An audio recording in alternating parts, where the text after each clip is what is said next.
Thank you for joining me. I'm going to talk about how I live with rheumatoid arthritis. I was diagnosed back in 2003, and I remember at the time I'd been having a lot of ankle injuries and feet injuries, and I was in my 30s, and I asked the doctor if I could get checked for rheumatoid. And he sort of laughed and said, "No, I don't think it is." But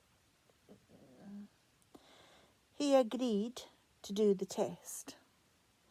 And then when it came back positive, he did apologise to me and said that he didn't think it could possibly be rheumatoid. But I had my maternal grandfather died when I was 6, and he had rheumatoid arthritis. And all I remember of him was being, he could hardly walk. He was in a wheelchair, or if he walked, he had 2 crutches. He had a hoist for the bath.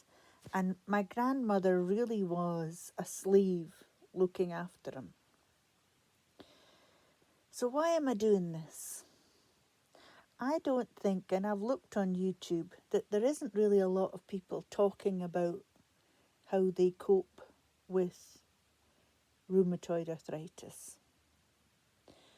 And I have to say that for the first 20 years, after the initial shock of being diagnosed, and I did go into shock. My body went into shock. My mind went into shock. And I remember being off work for at least 6 months, just with the stress of coping with the diagnosis.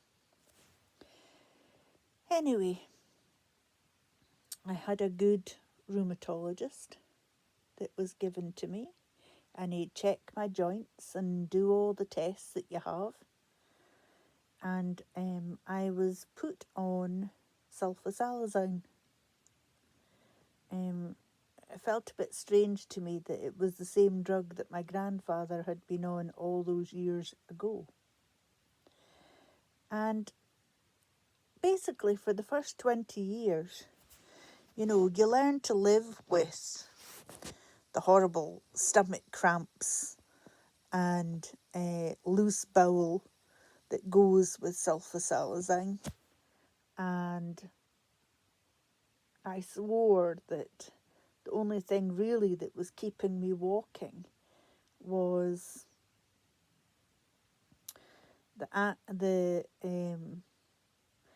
some of the other tablets that I was on that allowed me to still function. I did discover, though, that stress was one of the factors that caused my body to flare.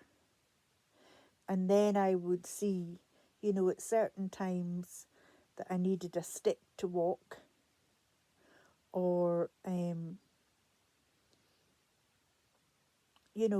other problems that's associated, or you don't actually think it's associated. But nobody tells you about the tiredness and all the other things that goes along with that. So I've decided, and I don't know if anybody will watch this, but I have decided that I thought I would make a blog and talk about how I try and live with rheumatoid arthritis. And not every day is a good day, particularly today, because, and I will get to that in another episode that I'll tell you all about my history with all the different drugs And boy, have I had a history of drugs with it. And you'll see that I have side effects from the drugs, my skin being just one of them. But I thought, because there's nothing out there, and I'm sure that I've looked to see, and there's been very short things where people have talked about their experiences. And I know that we can't all have a bad day every day. And yes, that it's great when we can actually do something that we enjoy.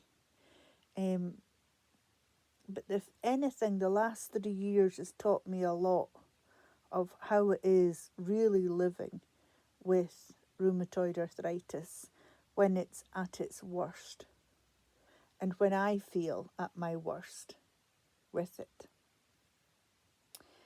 So I hope you'll follow on my journey. My name's Heather. I live in Aberdeen, Scotland. Currently, I'm hoping that will change at some point. But I hope you'll come with me on my journey, and you'll want to hear more about living with rheumatology.